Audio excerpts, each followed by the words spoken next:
하루도 성령 충만하시고 또 행복한 하루의 삶이 되시기를 축원합니다. 하나님께서 오늘 우리에게 주시는 말씀은 출애굽기 18장 13절부터 27절까지의 말씀입니다. 제가 어릴 때 그 우화 가운데 아주 유명한 그런 우화를 많이 보지만 가장 유명한 게 아마 토끼와 거북이의 경주 이야기가 아닌가 하는 생각을 해봅니다. 그때 이 토끼와 거북이가 경주를 할 때 이 토끼가 너무 잘 뛰죠. 그러다가 중간에 이제 잠을 자게 되고 결국은 이 거북이가 승리하게 되는 이제 그런 이야기입니다. 그래서 우리가 아무리 뭔가 잘하는 일이 있어도 토끼처럼 방심하거나 또 교만하면 질 수밖에 없고, 또 우리가 조금 못하더라도 늘 꾸준하게 또 성실하게 가던 일을 또 잘 하다 보면 이렇게 승리할 수 있다, 그래서 이길 수 있다, 이렇게 우리가 생각했던 그런 우화였습니다. 그러나 단순히 그 우화가 거기에만 머물러서는 안 된다는 생각을 이제 자라면서부터 좀 하게 된 것 같습니다. 그 우화에서 늘 이기고 지는 것에만 초점을 맞추다 보면 그런 결론밖에 내지 못합니다. 그러나 거북이는 절대로 열등한 존재가 아닙니다. 거북이는 절대로 못난 존재가 아니라는 것이죠. 단지 거북이가 땅에서는 좀 느리게 갑니다마는, 그러나 물속에서, 바다에서는 훨씬 빠르게, 마치 새가 창공을 날아다니는 것처럼 그렇게 이 바닷속을 수영하고 다니는 것을 보게 됩니다. 그렇다면 단순히 이기고 지느냐의 문제가 아니라 이 거북이는 땅이 아니라 자신을 더 빛나게 할 수 있는 그런 자리가 어디인지 그 자리를 찾아가는 것이 훨씬 더 중요한 문제다 하는 것이죠. 어쩌면 우리 인생이 그런 것 같습니다. 우리 인생에서 늘 이기고 지는 것만 생각하다 보면 어쩌면 우리가 더 빛나는 삶을 살기는 어렵지 않나 하는 생각을 합니다. 우리가 삶의 자리에서 우리의 삶을 더 빛나게 할 수 있는 그런 삶의 자리가 어디인가 고민해 보게 되는데, 오늘 본문의 내용이 마치 그것을 다시 한번 우리에게 생각하게 하는 그 중요한 본문인 것 같습니다. 모세 장인과 그 가족들이 이제 모세를 만나러 와서 함께 이야기하고 또 함께 대화를 나누면서 하나님께서 얼마나 대단한 또 엄청난 일들을 하셨는가 하는 것들을 서로 이 받은 은혜들을 나누는 아주 아름다운 장면들이 어제 본문에 있었고요. 이제 오늘은 이제 모세가 일상의 삶에서 한번 생각해 보십시오. 한 200만 정도 되는 그 이스라엘 백성들과 함께 이제 광야에서 하나님이 인도함을 받아 이제 가나안으로 가는 그런 과정 속에 있는데, 200만이나 되는 사람들이니 얼마나 실은 이들 안에 시시비비를 가려야 할 일들이 많이 있었겠습니까? 그래서 모세가 백성들과 함께 있을 때 모세에게 그 재판을 요구하는 사람들이 모세에게 찾아오기 시작했는데 아침부터 저녁까지 그들과 함께 있었다라고 말씀합니다. 그러니까 그만큼 그 문제가 지금 많이 발생을 했다라는 것이죠. 13절에 보면 이튿날 모세가 백성을 재판하느라고 앉아있고 백성은 아침부터 저녁까지 모세 곁에 서 있는지라. 지금 이 상황이 어떤 상황인가 하는 것을 우리가 생각해 볼 수 있죠. 많은 사람들이 누가 더 옳으냐, 재판해 달라, 아마 그런 것으로 이제 찾아왔겠죠. 여기에 이제 많은 사람들에게 대답해 주기 위해서 모세가 이 백성들과 함께 머물러 있을 때 이 장면을 보고 있던 장인이었던 이드로가 왜 이런 일을 혼자 감당하느냐 이렇게 이야기를 합니다. 14절에서 그래서 이 모세의 모습을 보면서 그렇게 질문하자, 이제 15절에 보면 이제 모세가 그렇게 이야기하죠. 그의 장인에게 대답하여 백성이 하나님께 물으려고 내게 옴이라. 백성들이 하나님께 물으려고 내게 옵니다. 그 당시만 해도 하나님과 대면해 볼 수 있는 사람, 하나님께 모든 그 궁금한 것들을 여쭤볼 수 있는 대변자가 모세뿐이다라고 다들 생각을 했을 겁니다. 그래서 아마 모세에게 매달렸던 것 같습니다. 하지만 그 이드로는 그것이 옳지 못하다 그렇게 이야기를 합니다.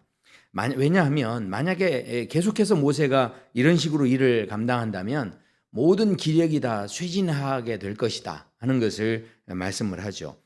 이게 마치 그 나무에 있는 잎사귀가 말라서 시들러서 이게 떨어지는 것처럼 모세의 삶이 결국은 유한한 삶인데 이렇게 살다 지쳐서 어떻게 끝까지 이 일을 감당할 수 있겠냐는 거죠. 결국은 모세에게 이제 한 가지 제안을 합니다. 그런데 이 제안에서 여러 너의 일을 대신할 사람을 세워라. 실은 우리가 이렇게만 실은 알고 있는데 본문에서 아주 중요한 그런 언급들이 반복이 됩니다. 왜냐하면 가만히 보면 이 장인 이드로가 이 일을 제안을 할 때 먼저 꺼내는 말 중에 참 그 중요한 말을 하나 합니다. 뭐라고 하냐면 19절에 이제 내 말을 들으라 하면서 내가 내게 방침을 하나 가르치리니 하면서 자신의 아이디어를 내는 것 같이 이야기하지만 그 다음 말이 그렇습니다. 하나님이 너와 함께 계실지로다. 그러니까 이게 무슨 이야기입니까? 지금까지 함께 하신 하나님이 너와 함께 하실 것이다. 그러면서 지금 누구를 격려합니까? 모세를 격려해주고 있다는 것이죠. 어찌됐든 이 모세에게 있어서는 이 장인 이드로의 그 권면이 참 귀한 권면이었을 텐데 아무리 귀한 권면도 받아들이는 사람이 이것을 얼마나 수용하느냐에 따라서 또 상황은 달라질 수 있죠. 결국 이 모세에게 권면하는 이 장인 이드로의 권면을 보면 이 권면이 참 대단하다는 생각을 다시 한번 하게 됩니다. 두 가지를 이야기를 하는데요. 그 하나님, 지금까지 너와 함께 하신 하나님이 지금 너와 또 함께 하시고 앞으로도 아마 함께 하실 것이다. 이렇게 말씀한 다음에 그 다음에 그 백성들을 위하여 그 사건들을 하나님께 이제 가지고 올 텐데 자, 그들에게 그러니까 백성들이 이제 사건을 가지고 올 때 그때 그들에게 율례와 법규를 가르쳐라. 그래서 하나님을 어떻게 기쁘시게 할 것인가를 생각하도록 하라는 그런 말씀을 합니다. 20절에 보시면 그들에게 율례와 법도를 가르쳐 마땅히 갈 길과 할 일을 그들에게 보이고 그렇게 이야기하죠. 그리고 두 번째로는요.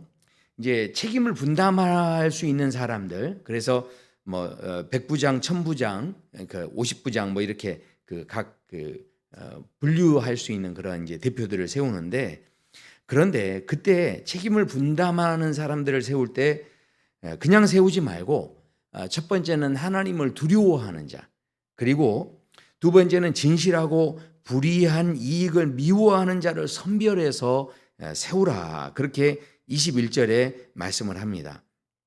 그런데 모세가 또 이 일들을 하게 될 때 결국은 이드로가 아주 중요한 말로 또 결론을 맺습니다. 내가 만일 이 일을 하고 하나님께서도 내게 허락하시면 아무리 사람이 지혜를 내도 그 일을 하나님이 허락하셔야 한다는 것이죠. 그러니까 이 장인 이드로가 이렇게 힘들게 일하지 말고 너 밑에 있는 부하들을 세워라 뭐 직원을 둬라 이런 이야기가 아니고 이 말씀 속에 가장 그 중심에 흐르는 것은 하나님께서 함께 하시니 그 하나님의 법대로 하나님의 법을 따르는 사람들을 더 훈련시키고 율법과 규례를 지키는 것들을 훈련시키고 그 하나님의 주시는 그 흐름을 따라서 살아갈 수 있는 사람들을 세워서 결국은 이것 또한 그 일을 시행할 때 하나님이 허락하시면 하라. 이제 결국은 그 중심에 흐르는 이야기가 그렇게 되어지고 있다라는 것이죠. 우리가 모든 존재하는 것들은요, 각자 다 사명이 있다 하는 생각을 해보게 됩니다. 연필 같은 경우도 이 사명이 뭐겠습니까? 글씨를 쓰는 게 사명이겠죠. 생각해 보십시오. 지우개의 사명은 뭐겠습니까? 쓰는 게 아니라 지우는 게 사명입니다. 그리고 나무 이렇게 예전에 보면 숯불을 만드는 이제 나무들을 가져다가 불을 피우는데 그 숯불은 사명이 뭐겠습니까? 더 뜨겁게 잘 타는 게 이제 사명이죠. 뿐만 아니라 우리가 지금 앉아 있는 의자들이나 이런 것들도 앉기 위해서 있는 게 사람들을 또 편안하게 앉을 수 있도록 하는 게 사명이다라는 것입니다. 세상의 모든 것들은 저마다 다 존재하는 이유들이 있습니다. 우리가 이렇게 그 돌을 보더라도요, 이게 석공들이 돌을 이렇게 깨뜨려서 뭔가 모양을 만들 때도 이 돌 속에도요, 결이라는 게 있습니다. 이게 그 흐름이라는 게 있죠. 물도요, 그냥 있는 게 아닙니다. 물도 이렇게 흘러가는 그 흐름이 있습니다. 바람도 바람 결이 있다라고 이야기하죠. 그러니까 그래서 물에도 보면 물결이다 뭐 이렇게 이야기하지 않습니까? 심지어는 우리가 호흡하고 있는데 이 호흡에도 이 결이 있다는 거죠. 그래서 숨결이다 이렇게 이야기하지 않습니까? 그러니까 심지어는 우리가 숨을 쉬는 것도 결을 따라가는 것이 중요하다는 거죠. 무슨 이야기입니까? 하나님께서 우리를 지으시는 그 결대로 우리가 이렇게 따라가는 것, 하나님의 그 율례와 법도대로 우리가 이렇게 따라가는 것, 그 모든 아이디어를 우리가 아무리 대단한 아이디어를 가지고 있어도 그것을 하나님이 허락하실 때 우리가 그것을 할 수 있다는 것, 이것이 지금 이 장인 이드로가 모세에게 제안하고 있는 아주 중요한 그런 도전이었다라는 것입니다. 모세는 장인의 그 조언을 그대로 받아들여서 백성의 문제를 해결하기 위해서 사람들을 이제 임명하기 시작합니다. 그 임명하는데 24절, 25절에 임명하죠. 그래서 천부장과 백부장과 50부장과 10부장을 삼았습니다. 그리고 장인이 조언하는 대로 일반적인 문제들은 임명한 사람들에게 맡기고 아주 특별하고 어려운 문제들은 이제 자신이 그것을 맡았다라고 26절에 말씀합니다. 결국은 이렇게 모든 일을 장인이 이야기하는 대로 그대로 따라주고 있는 이 모세의 겸손함을 우리가 또 보게 되는데, 사랑하는 성도 여러분, 우리가 인생을 살아갈 때 진짜 겸손이 뭐겠습니까? 진짜 겸손은요, 다른 게 아니라 하나님께서 말씀하시는 그 결을 따라가는 것. 하나님께서 우리에게 주시는 그 사명을 따라가는 것. 누군가를 내가 이기고 지고의 문제가 아니라 우리의 사명을 따라 내가 서야 할 자리, 주님이 나를 세워주시는 자리에 내가 순종하며 그 자리에 설 때 그것이 가장 빛나는 인생이고 가장 하나님을 영광스럽게 하는 인생이 될 수 있다 하는 것을 오늘 본문을 통해 우리는 보게 됩니다. 오늘도 하루 살아가실 때 이 하나님께서 허락하시는 결을 따라 살아가시는 그런 복된 하루의 삶이 되시기를 축원합니다. 기도하겠습니다. 아버지 하나님 감사합니다.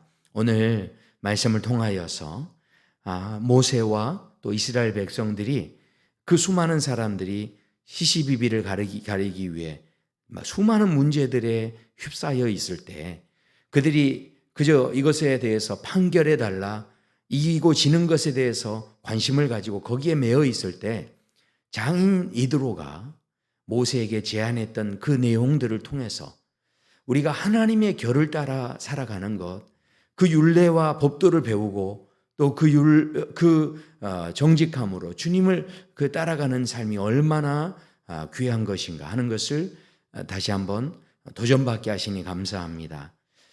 토끼와 거북이의 이야기처럼 이기고 지는 것에 매여 있는 인생이 아니라 아버지 하나님, 우리가 서야 할 자리에 바르게 설 때 우리의 인생이 더욱 빛나는 인생이 되어지는 줄로 믿습니다. 한 사람도 열등하게 만드신 것이 아닌 줄로 믿습니다. 천부장은 더 대단하고 10부장은 더 못난 사람이고 열등한 사람이 아닌 줄로 믿습니다. 하나님의 세워주신 결을 따라 순종하며 살아갈 때 아버지 하나님께서 한없는 영광을 받으시고 우리 각자에게 똑같은 그 상급으로 채워주실 줄로 믿습니다. 주님께서 오늘도 우리 사랑누리교회 모든 성도들 또 승리하도록 함께하여 주시옵소서. 감사하며 예수님의 이름으로 기도드립니다. 아멘.